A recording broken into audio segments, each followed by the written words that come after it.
Greetings, everyone. God bless you and welcome. Welcome back to the channel. I pray that all is well with you. Thank you for tuning in and watching this video. This was intended to be a live video, but for whatever reason, I was having some technical difficulty with getting on YouTube for whatever reason. And so unfortunately, but fortunately, I have to record and upload. It is Monday, July 20th. And again, God bless you and welcome. This is part 3 of our 3-part teaching on the subtle and deceptive ways that the enemy uses to steal, kill, and destroy. Amen. To accomplish a destiny swap. But let me know how you all are doing. Personally, it's been a challenging few weeks for me. It's been very challenging for me these past few weeks. Nonetheless, I am going through, I am enduring with God's grace. God has given me his grace. Amen. He will not allow me by his spirit to become discouraged. Amen.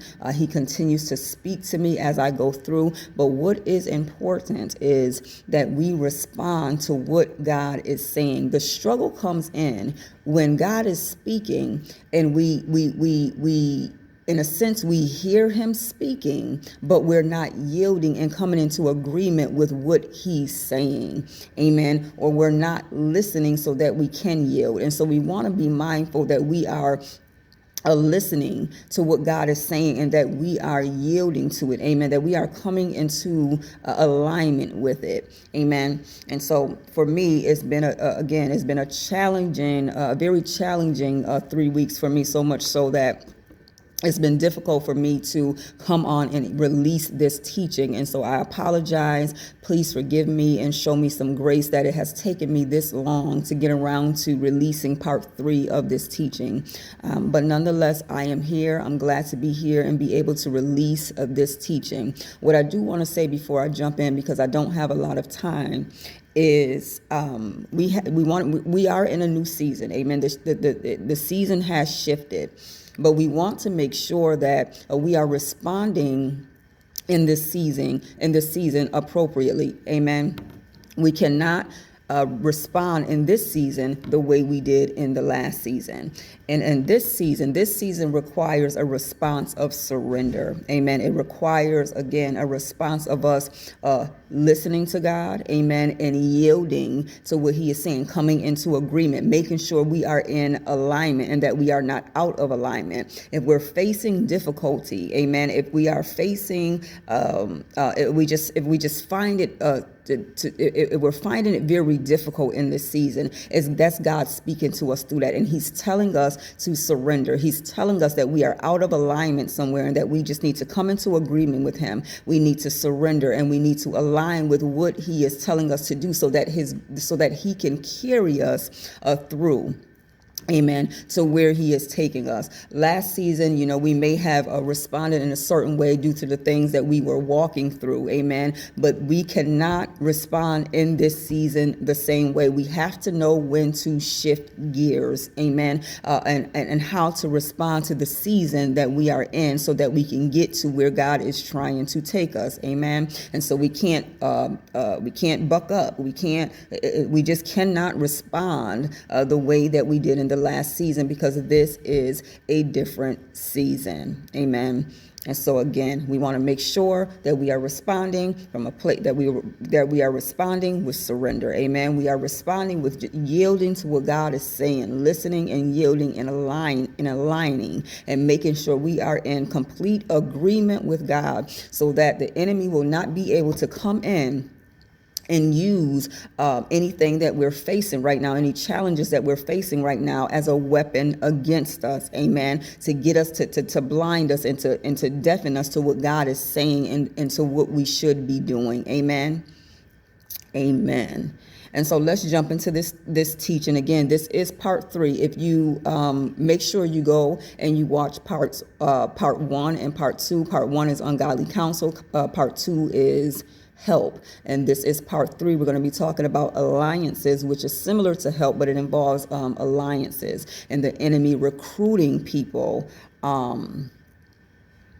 to do his dirty work. Amen. So let's jump into it. Again, make sure you go back and watch parts 1 and part 2, because you'll be able to identify the patterns of the enemy. Amen. Because they all kind of tie in together with the 3 parts, and you'll be able to discern when the enemy is at work in your life and in the lives of those who are close to you. Amen. We have to be able to identify the enemy. Amen. Because again, his tactics are very subtle. They're very subtle. Amen. And so, let me just jump right in. Again, I don't have much time. Okay, so part 3, alliances. The enemy uses alliances, amen, to kill, steal, and destroy, and to accomplish a destiny swap. What I want us to be, and remember, this is pretty similar to help, but this is alliances. Amen. Some help is intended to deceive and blind, to gain access, control, and advantage. And so we want to be aware that some help, all help is not good help. Amen. All help is not good help. Some help is intended to deceive and blind, to gain access, control, and advantage. And so in essence, the right thing can be done with the wrong agenda. And that's just what it is. Amen. So we want to be mindful of what's attached to the help that we receive. Amen. What is attached? All help is not good help. Just because it's help does not mean that we should open ourselves up to that help. Does not mean that we should receive it. Amen. So because we want to be mindful. Okay, what's attached to that help? Just because it's help does not mean I need to receive it, because something may be attached to it. Amen. And so Satan will make connections. He will make any connections that he needs to make to strengthen, encourage, enforce, and promote his efforts to steal, kill, and destroy. I'm going to say that one more time. Satan will make any connections that he needs to strengthen, encourage, enforce, and promote his efforts to steal, kill, and destroy. Amen.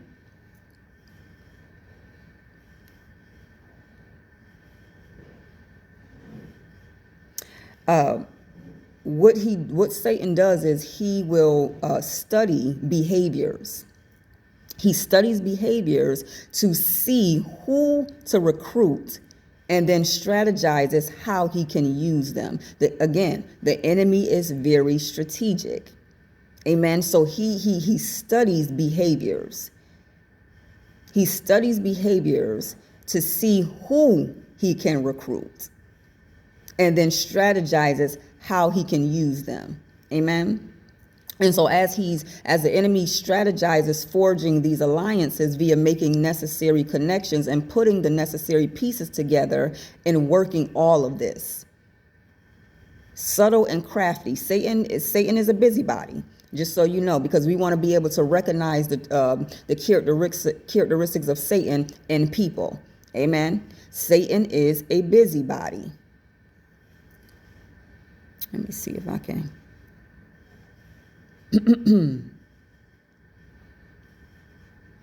Just a minute.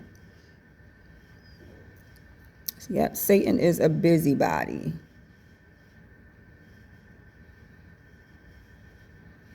And so he strategizes. He forges these alliances. Amen. He's making these connections. He's putting all of these pieces together, working it all together. Amen. And he's further deceiving and blinding his victims to his tactics. So we have, again, the ungodly counsel. We have the help. He's using alliances to further deceive his victims. Because what? Like, he's doing all of this for me? So he's being a busybody, you know, forging all of these alliances. And the victim is blinded by this because no way can this person be out to get me when they're doing all of this for me. They're working all of these things for me. No way can they be out to get me. They're helping me. This person is helping me. He's going through all of these measures to help me. Amen. But what Satan is doing is deceiving his victim into believing that they're doing what they want to do. Amen. And that he's helping or supporting their efforts in any way he can. And so what's happening again, he's deceived his victim into believing that this is what they want to do. And I'm just on board to help you to do it in any way that I need to, any way that I can help, any way that I can support. I will do this for you. I will make this connection for you. This is what the enemy is doing. But he's deceiving his victim. Amen. And he's involving other people to do so, to help him to accomplish his mission. And so this help deceives the victim into trusting him and those he has recruited. The victim has no reason to think that this person is out to get them. The person is helping them too much. He's doing too much for them. He's going out of his way. He's making all of these connections. The victim has no reason to believe that this person is out to harm them. And so by the time Satan recruits, amen, the victim, he's already in. Whoever is brought on board, the victim trusts, he trusts them. Amen. The enemy has gained their trust through ungodly counsel, through help. He has gained his victim's trust. And so he's blinded them. So there's at this point, there's no need for them to even question. Strategy. And so it is a further means to get his victim to rely on him, to depend on him, and in essence, become dependent. Satan wants his victims to become dependent on him, to rely on him. Amen. Because the victim knows that he has connections. Oh, this person is helping me. This person has connections. And so the enemy is strategically getting his victim to trust him, to rely on him for everything, to become dependent upon him. Amen. You need something, I got it. I can call this person, I got you. Amen. The enemy wants to become our source. He wants to be our God. He wants to be his victim's God. Amen. He wants to be God. We know this. But God is our source. The enemy uses resource and force to become his victim's source. Pay attention to the characteristics of Satan in individuals. Because he uses resource. God is our source, but Satan uses resource and force to become his victim's source. Because he don't have it like that, to where he is just the source. He has to do this. He has to do that. He has to do this. He has to do many things, but will never amount to being our source. So why are you doing so much? You got to pay attention to the character. Why are you doing so much? And just be clear. We're not encouraging paranoia. We're not, encouraging if somebody comes and just helping us. We don't want to automatically jump to conclusions that this is Satan. That's why we have to discern the characteristics of Satan, and that's what these teachings are about, to be able to discern, to be able to distinguish between God and Satan. Amen. And so every time his victim needs something, they go to their source. This is what the enemy wants. Amen. I need you to become reliant on me. I need you to become dependent on me. I need to become your source. And so I'm going to do whatever it takes for you to trust me and for me to be your go-to person. Amen. You don't need anybody else. But anything that we lean and rely on other than God, we are in bondage to. So we have to remember that this is how, again, we distinguish, is this help from God or is this help from Satan? Because why am I receiving all of this help, but yet I feel like I am in bondage? Why am I receiving all of this help, but yet it feels like I'm not getting ahead? Like things are just going haywire, like things are just chaotic. Why is that? Amen. Like the strategy of help and support, these demonic alliances are a means of control. They are a means of control.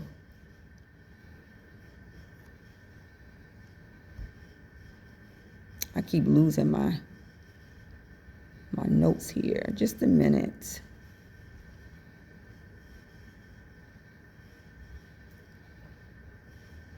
Amen.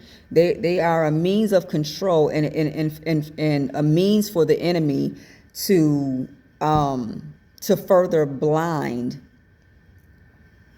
to further build upon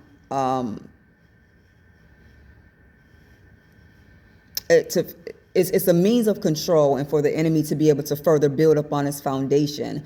Again, that's already been activated via ungodly counsel and help of support. And so when you come in with these alliances, the enemy is he's already established a foundation through ungodly counsel. Amen.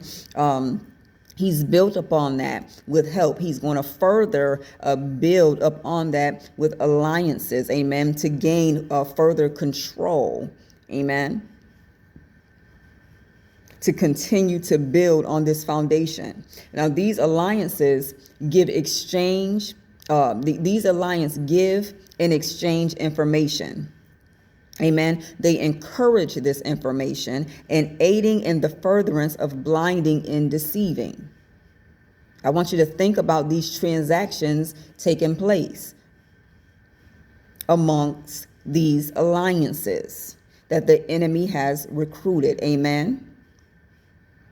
And here's the thing, as they're doing this, to the victim, they look like heroes. They look like heroes. Now, to some degree, these networks are also being convinced, deceived, blinded, and controlled into going along with an already employed system. And so it's very likely that these alliances have no idea that they've been recruited, amen, and are being used to still kill and destroy someone's destiny. They may very well not be aware of this, that there has already been a system employed and they have just been recruited to help. Now, sometimes they know, but there are times where they may not know, amen. These demonic alliances and networks are systems designed by the enemy to lead his victims astray and keep them trapped on the path he has for them and separate from their purpose and anything to do with their purpose. Amen. These alliances are put in place strategically by the enemy. I need you to come on and I need you to help with this. I need you to help enforce this because I need to keep my victim trapped. And as long as they believe that they are getting this help, that this help is in place for them, I can trap them. I can trap them. I can separate them from their purpose and anything to do with their purpose, as long as they believe that over here they're getting help. That there are people who are for them in place. Consequently, this causes chaos, struggle, and strife within the victim. Because the whole time Satan is separating this person, the victim, from their purpose. Amen.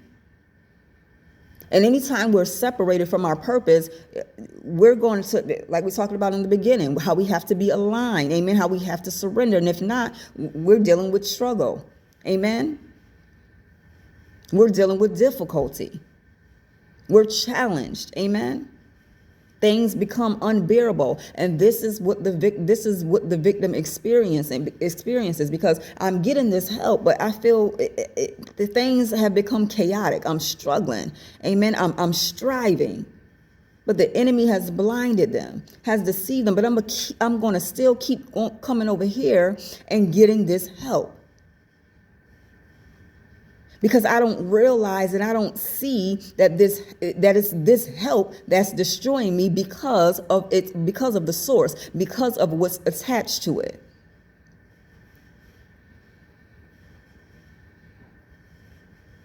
Amen. So we got to be mindful when we're receiving help. What is going on in our lives when we're receiving this help? Is there a manifestation of the fruit of the Spirit, joy, peace? Is there a manifestation of the fruit of the Spirit, or is there chaos? Is there struggle? Is there strife?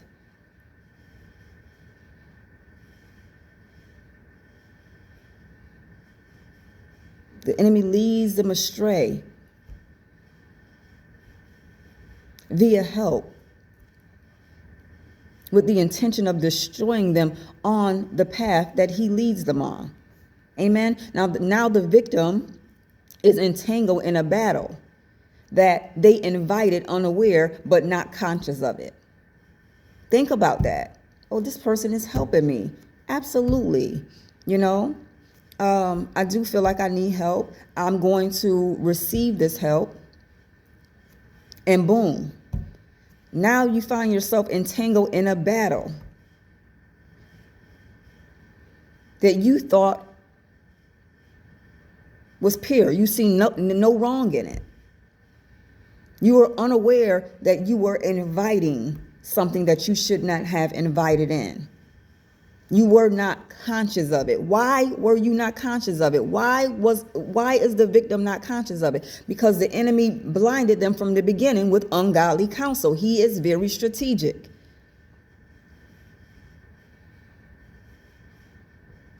He's not just going to come in and say, come on, let's go, let's do here. No. First, I'm going to plant some seeds in your garden. First, I'm going to blind you with words.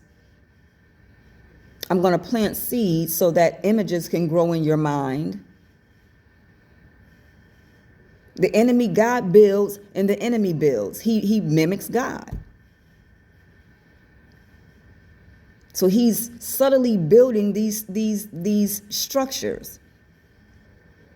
And now the victim is entangled. Remember, awakened to their desires, but spiritually asleep. This is where they are now. The enemy has awakened their desires and put them to sleep spiritually. So I'm going through this, but I don't even know why. This person is helping me, and my life has just become chaotic, but I don't even understand why. This person is in my life to destroy it, but because I'm blinded now, I'm just going to keep dealing with this person and keep receiving the help that this person is giving me. Amen. And the victim recognize that they're struggling. They recognize that they're battling. Again, but because they are blinded by the support and other tactics of deception, they can't see who's behind it. So the very, whoever the enemy is using is right there, right in front of them. They're the person giving them the help to gain the access, but they cannot see who's behind it because they are blinded. Satan has blinded them and has trapped them on this path. He's led them astray with the ungodly counsel. He's trapped them with the help. He's further trapped them and enforced the previous tactics through alliances. Amen. And he does whatever it takes to keep them from Jesus and avoid allowing, because he has to keep them from Jesus, because Jesus is the way, the truth, and the light. In the life. Amen. He is the way of escape. And so he's going to do whatever he needs to do to keep his victim from Jesus. Amen. Because he needs to avoid allowing them to escape from the path of striving in works, lest they return to or end up on the path of purpose.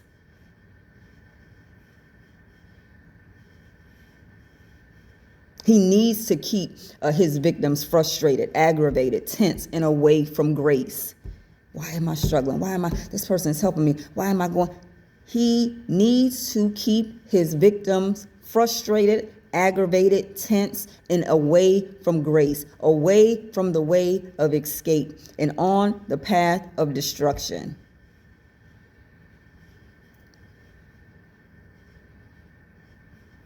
Amen. While sabotaging them and recruiting others to help do so, and simultaneously interfering and keeping them away from their predestined path. Tell you, Satan is a busybody. He is a busybody. 1 Corinthians 10:13 says, "There hath no temptation taken you but such as common to man. But God is faithful, who will not suffer you to be tempted above that ye are able, but with the temptation also make a way of escape, that you may be able to bear it." So Satan cannot trap you unless you allow. He can't trap us unless we allow him to. God has given us a way of escape, but our desires open up the door for the enemy to just come in and just trap us. Another thing with these alliances is that the victim may not always be aware of the networks and systems that are involved.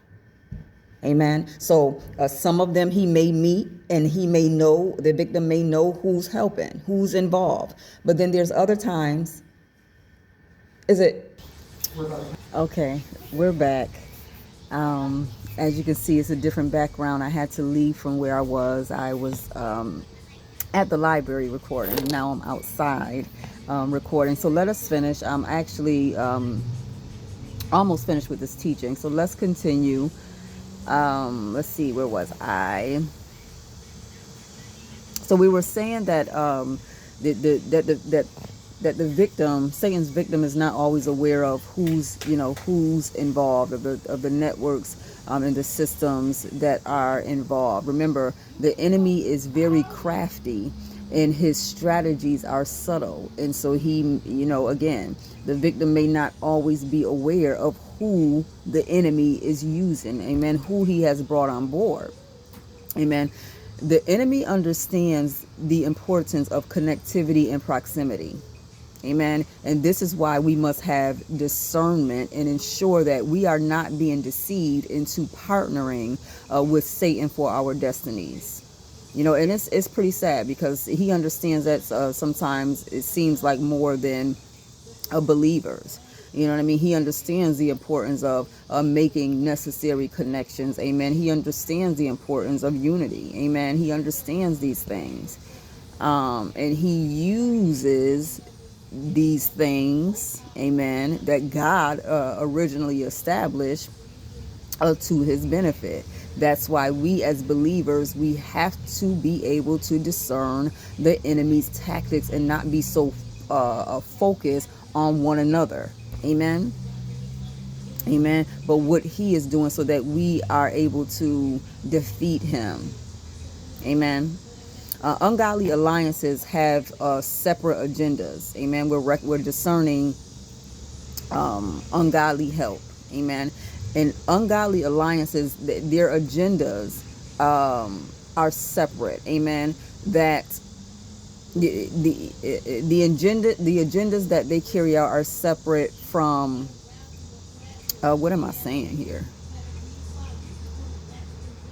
The agendas that are carried out by ungodly alliances has nothing to do with purpose.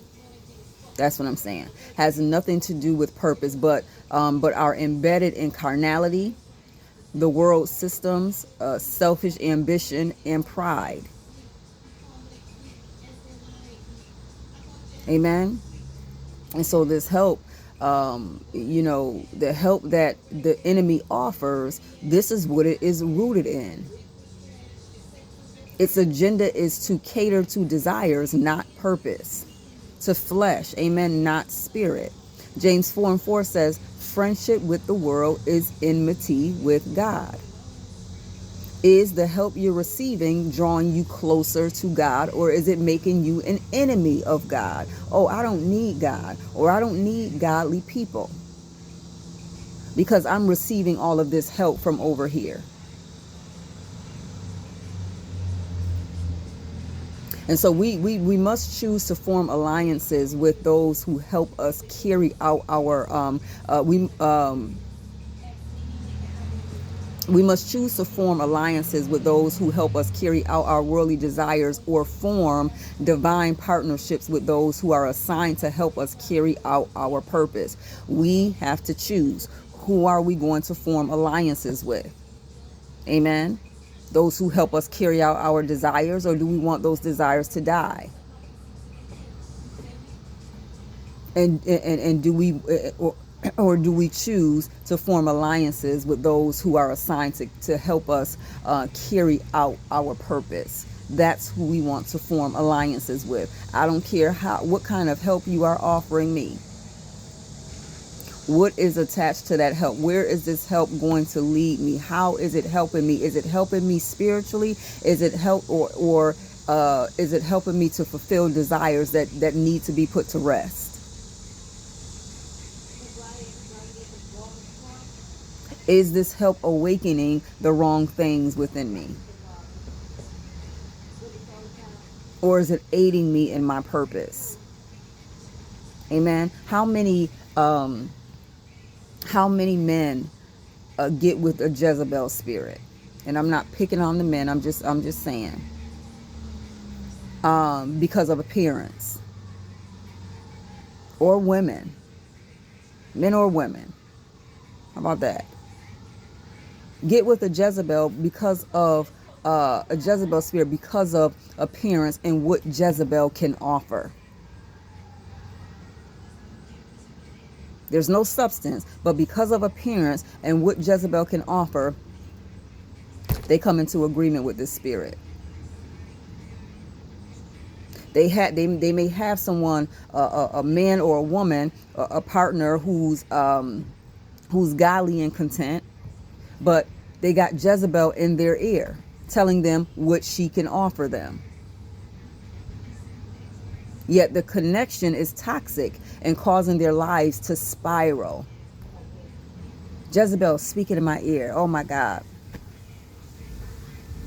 It sounds so good. Let me go over here. Yet, again, the connection is toxic. What help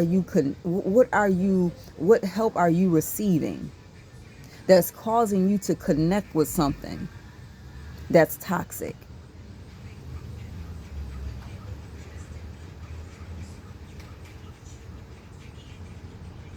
Ungodly alliances are systems designed by the enemy to look like unity. Amen. That's why it's help. That's why it's alliances. I come to help you.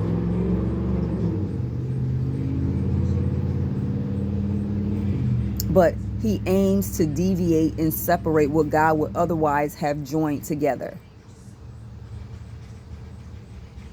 What is this help doing? Is this help causing me to separate myself from godly help, from godly counsel?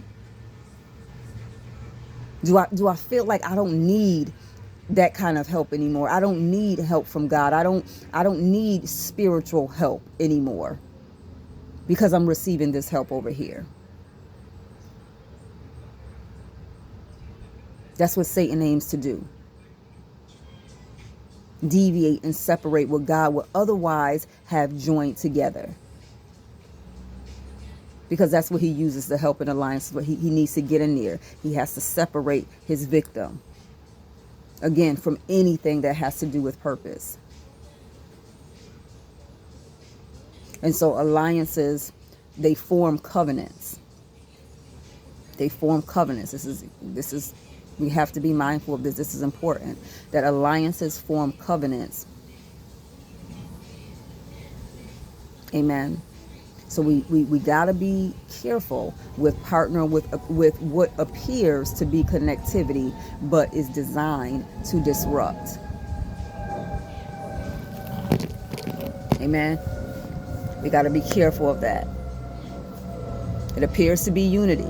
It appears to be connectivity. It appears to be help. It may even appear to be godly. But it's designed, strategically designed to disrupt. Amen. God bless you. I pray that you enjoy this video, enjoy this teaching, and I will be back. I will see you on the next video. God bless you. Bye.